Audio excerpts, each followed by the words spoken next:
The women I work with may be convicted killers, sexual abusers, arsonists, stalkers, or child abusers, and are largely considered only in that light. Yet the perpetrators of crimes that shock and appall us have also, almost always, experienced an extreme form of abuse or trauma in their own lives.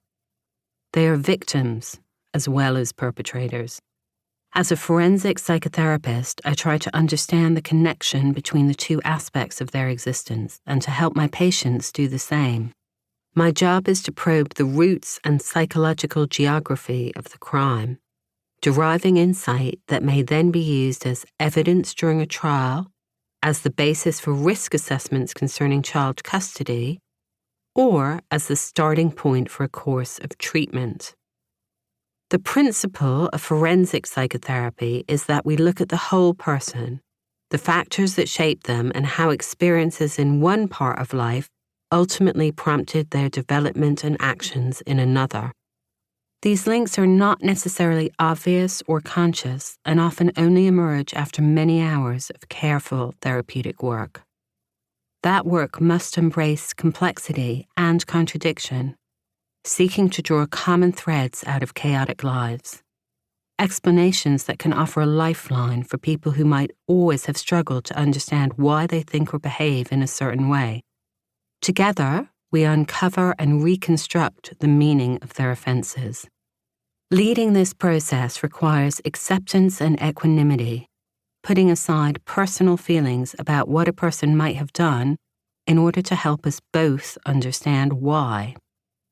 For more than 3 decades, I have worked in prisons, in secure units in hospitals, and in the community, acting in both assessment and treatment roles and working with female and male patients.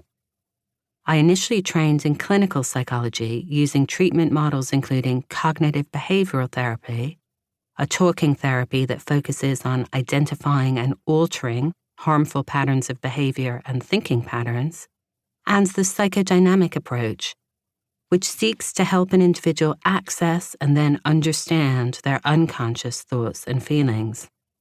But the vast majority of my work has been in the field of forensic psychotherapy, which brings the psychoanalytic approach into the field of criminality, using psychodynamic techniques to probe the motivations and meaning of a person's criminal actions. Many years of this work has shown me that this can genuinely help people to recognize unconscious influences in their lives that explain their actions.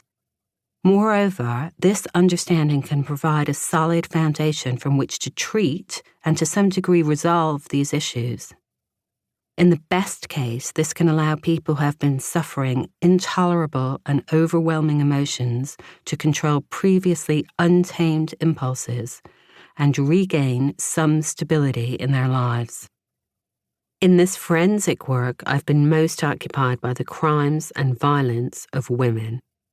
Female violence is a subject whose nature is frequently misunderstood and whose importance is too often disregarded.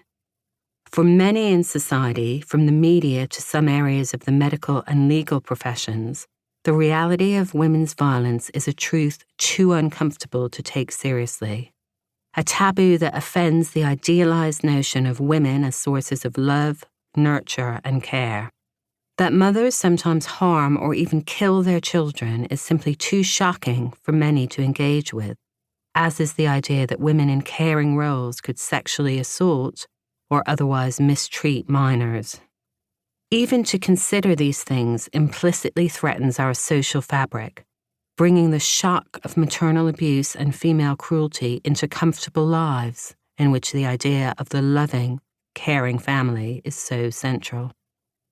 Our preconceptions about female violence are deeply embedded in history and culture. Stereotypes of vengeful women fill the pages of our oldest literature. The dangerous seductress, exemplified by the biblical tale of Judith beheading the Assyrian general Holofernes while he sleeps in his tent. The spurned wife driven to murderous rage in Greek tragedy, from Clytemnestra stabbing a helpless Agamemnon in the bath to Medea, so blinded by anger at Jason's betrayal that she kills not only his new wife, but her own children.